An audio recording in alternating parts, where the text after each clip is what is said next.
Booktube. I'm Scott. I'm Nelle. We're Gunpowder, Fiction, and Plot. And this is our Friday reads on a Saturday. Unlike other Friday reads, this is actually filmed on a Saturday and not just uploaded on a Saturday. Sorry. Normally we snap block the freshness in and give it to you 24 hours later.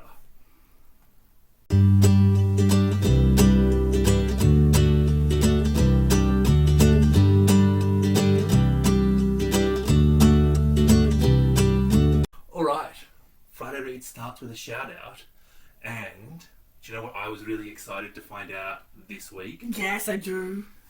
This week, Janae from Coffee and Copyright came back Yeah, to I'm very BookTube. excited. So if you're new to BookTube and don't previously know who Janae is, check And you're her a loser and you're missing out. Janae reads classics, literary fiction and romance, and she is just the bomb diggity. Cheers. Brilliant. I think a lot of people like Janae, so She's back. she's back. Alright, I read 4 books this week. Nell, how many did you read? 1. 1. Shall I go first? Sure. Do you want to go first? No? The first book I finished was Silver Sparrow by Tayari Jones. Okay, so this novel is about a young girl whose father... Sorry. You're like, this novel is about, and I was going to say, a silver sparrow. A young girl whose father... whose father has 2 wives, and she has a stepsister who she's not allowed to see, and she is the secret, and she is told that she is the secret. So they live close to the state line, and he has a wife who is married too, and he is not that interested in her, so he has this other woman that he sees on the side, and he gets her pregnant, right?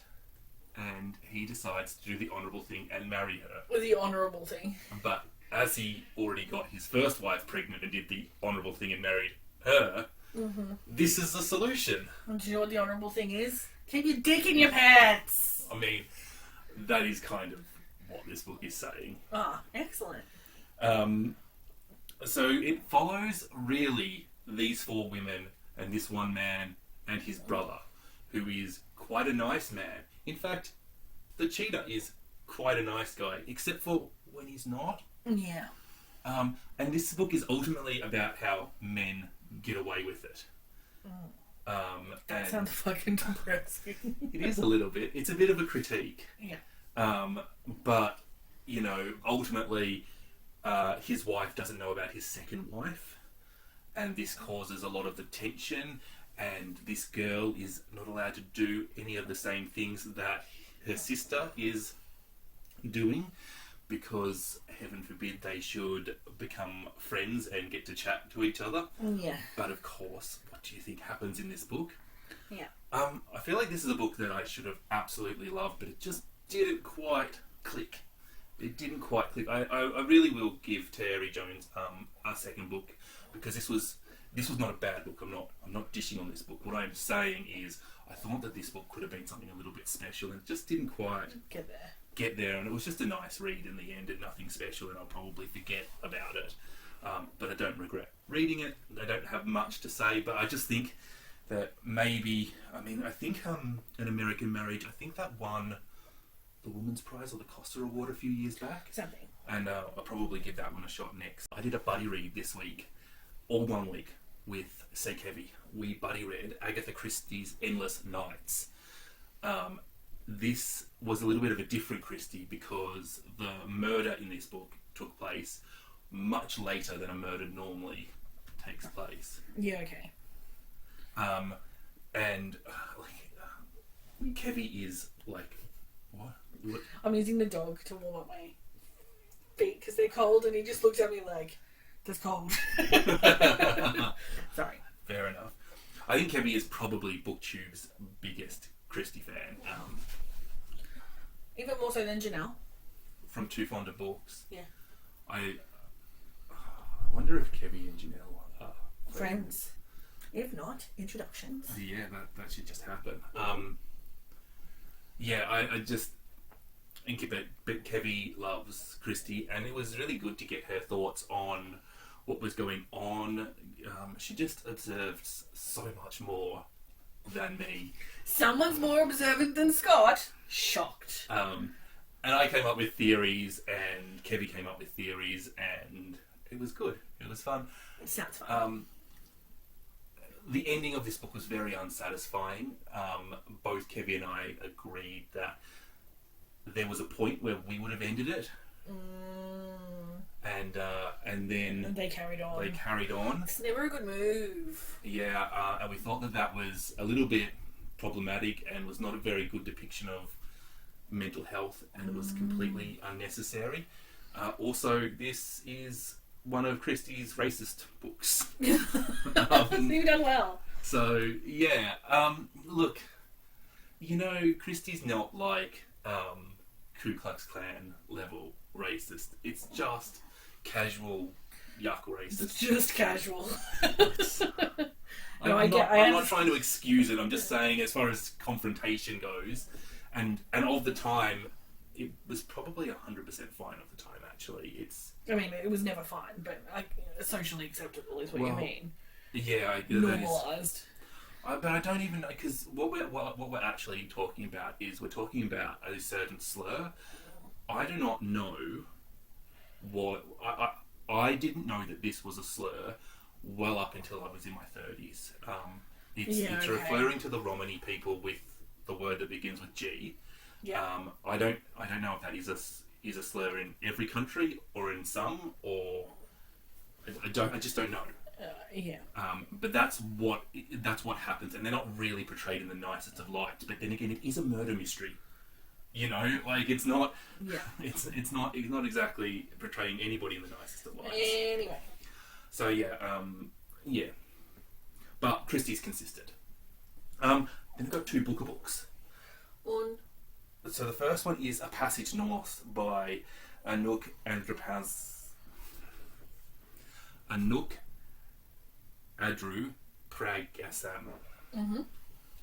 This is a novel based in Sri Lanka. It is about a man coming home for the funeral of his mother's friend, essentially. Okay. It really got its pacing wrong. It's such a boring book. There is so much in this book about the Tamil Tigers and the Sri Lankan Civil War and refugees and fleeing and identity of a family over nations that really sounds interesting. Was it's so delightful to know that was in there, and yet it was so boring and so slow, and it just wasn't enough meat on this, and it was too spread out. One thing that I really liked on this is part of the refugee conversation. It included the Australian government's campaign. The media campaign where they were like, "You'll never get here." Yeah, that horrible campaign, and it sort of just said, "Yeah, we kind of know that even when we do get there, we're not wanted, and we probably won't get there, and yet we pay our life savings to come anyway." What does that say? If we didn't know, Scott Morrison's racist, but let's not limit it to Scott Morrison. They're all racist. Yeah. What's next?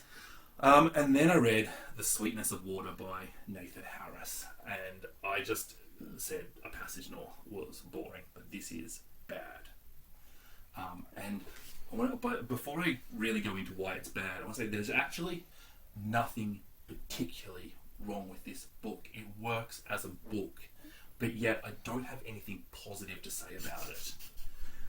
I just hated it. So when I say it's bad, other people may like this book, but I'm like wondering, why is this on the Booker Prize? Like, I don't get it. I do not. This is not a book. There is absolutely nothing in this book. So let me explain why I don't like it. Characters, right? We have two characters. The good ones and the bad ones. That's it. We got no grey characters. We have 3 women in this book. 2 of them can be classified as wives. 1 of them can be classified as a whore. It's a pity that we didn't have a nun so we could complete the cliche. Yeah. Themes. right? This really leaves us with a book set in the Mid-South after the Civil War in Georgia about racism, right? Except that that's all it is. That is literally all it is. And when your characters are limited to good and bad, what subtlety can you get into with that? Yeah.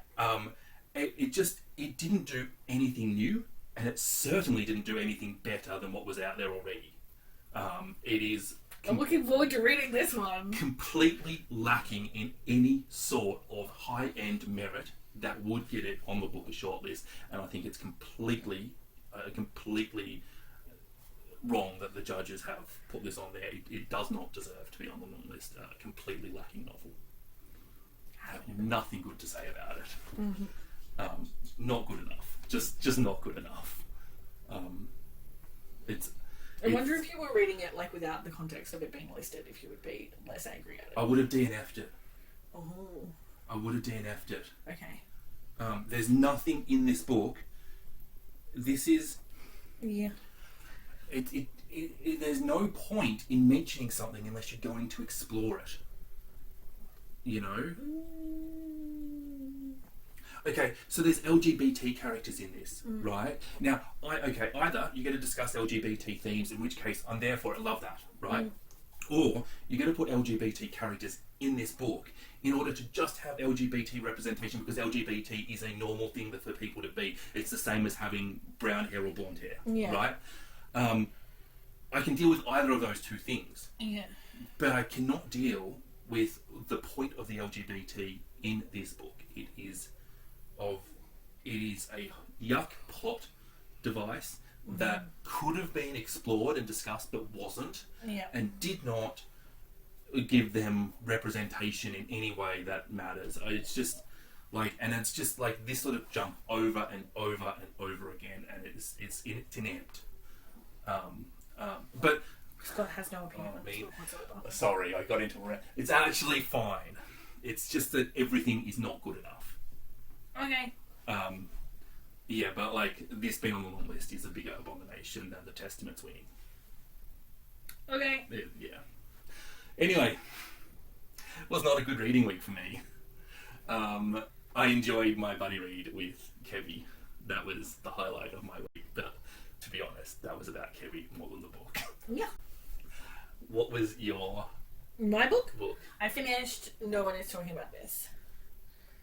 And it's very good. And I liked it.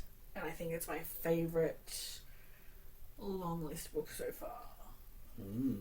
I got suckered into this because you were audiobooking it in the car. And I must say, second time around, much funnier, much better. I audiobooked it and I'm going to order it so I can have a physical copy, and I'm sending a copy to a friend. I think it's funny, and everyone talks about it being an internet book, and it's not an internet book. That's just... It's one element of a movie. I want to say it's the setting. Like, do you know what I mean? Like, it's not really that important. I mean, it is, but it's not what it's about. Yeah, it's about grief and reproductive rights. I think it's, about a lot of things. I think it really centres what personal tragedy does to your perspective, and how it can isolate you, and how it disengages you from your community, regardless of what community that is, and in this instance the community is internet culture, and how it can change the way you think about things.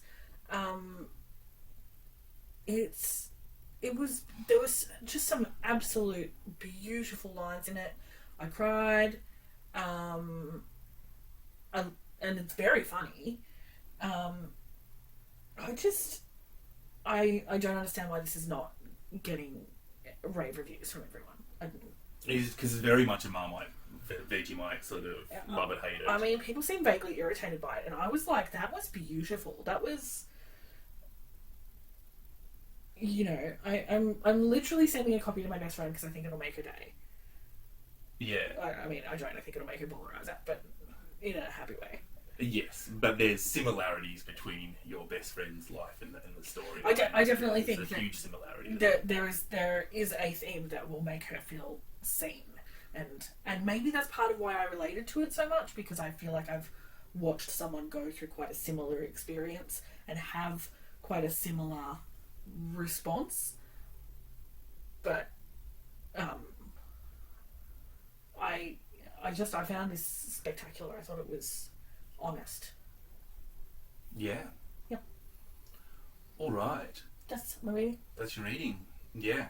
We're both currently reading Hamnet. That is a beautifully written book, isn't it? Yeah, and I'm going to go read some more after I eat. But if I don't eat, I'm going to kill my husband. Yeah. So Nell's about to kill me if we don't go. So on that public safety note, if we don't post it, she did it. Bye.